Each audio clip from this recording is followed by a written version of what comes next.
Let me tell you a true story that hasn't happened yet. This is a true story about doing things to live in partnership with nature and how the practice will spread. It hasn't happened yet, but it will, if you will hold the vision of it in your heart. Sometime in the future, there will be a whole family, including mother, father, children, and old beech tree in front of the house, 3 apple trees and organisms that live on them, more trees in the yard, a small pond with water life and pebbles around it, rows of vegetable gardens, fragrant roses and other flowers, buzzy bees and other insects, birds and 4-legged animals. The land, rain, and sunshine are part of the whole family too. The parents ask each member of the whole family what they need in order to survive and thrive. The mother asks, "Carrots, are your inner parts and functions working right?"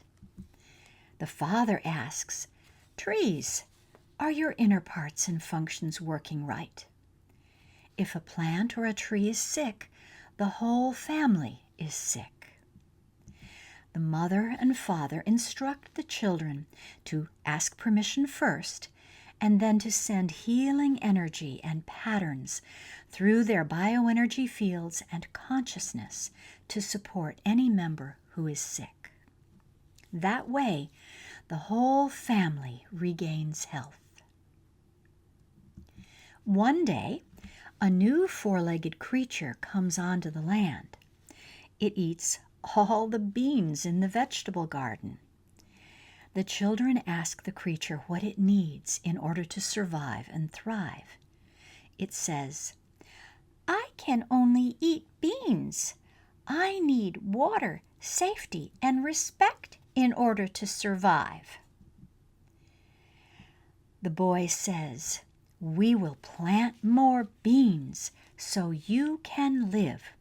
However, you cannot eat all the beans or destroy the bean plants. You can eat a few beans from each plant so that the plants continue to live. You live, and we people have a few beans to eat too. You can have water from our small pond." The girl says, "We respect you. You are safe here. We ask only that you support our whole family as we support you." The 4-legged creature agrees and only eats some of the beans. The mother and the father are teachers. One day a student asks, "Don't you pull the weeds?" The mother says, "No. What is a weed but simply an unwanted plant? Our whole family is precious to us. Each one has a reason for living." The father says, "By talking with each living being, we can help them grow in the same way we help our children grow, with love and open communication. We work with nature's living beings, not against them, and so they live together in harmony." The parents invite their students and neighbors to come to the land, eat the food, walk among the trees, smell the roses, see the 4-legged creatures, toss a pebble in the pond, and feel peaceful. When people visit, they feel peaceful and want to learn to communicate with their whole families too. The mother and father are happy to show their students and neighbors how to feel the life force of a big tree, put questions to an eggplant, and talk with a bee. In other words, how to feel connected with the deep intelligence of nature, how to communicate intuitively, how to collaborate with the living beings of nature, and how to co-create together toward a livable planet. People catch on to the idea of partnership with nature. It's an idea whose time has come. People start to take the path to partnership. They start talking with all the living beings and caring for their own whole families in similar ways. Everyone in town talks about it. Soon, many neighbors invite other neighbors to come to their own land to eat the food, walk among the trees, smell the roses, see the four-legged creatures, toss a pebble in the pond, and feel peaceful. It doesn't take long for neighbors to realize that their whole families, all organisms, actually overlap. Then neighbors realize that each backyard overlaps with others, so the neighborhood becomes a zone that is healthy, vibrant, and strong. Then many neighborhoods in the town band together to make larger and larger zones of healthy, vibrant, strong, whole families.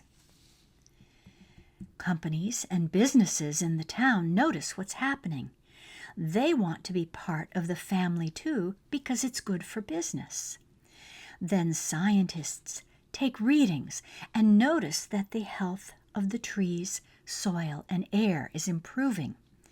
This catches the attention of government officials and investment professionals. They all want to know how this is happening. The mother and father teacher team invite the companies, scientists, government officials, and investment professionals to meet their whole family, to come to the land, eat the food, walk among the trees, smell the roses, see the four-legged creatures, toss a pebble in the pond, and feel peaceful.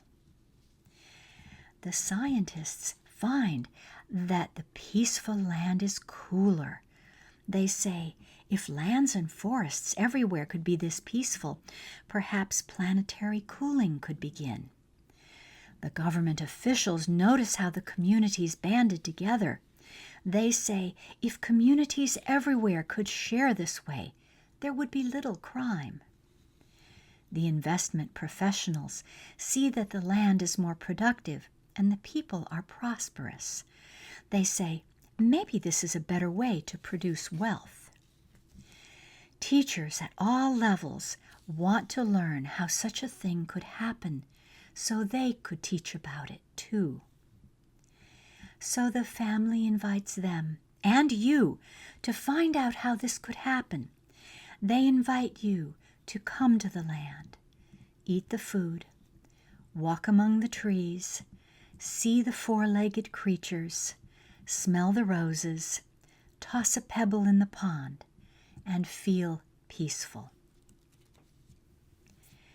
This is a true story about how people can restore livability to the planet. This is a true story about how living in partnership with nature will spread. This is a true story. It just hasn't happened yet, but it will if you hold the vision and the feeling in your heart. Thank you.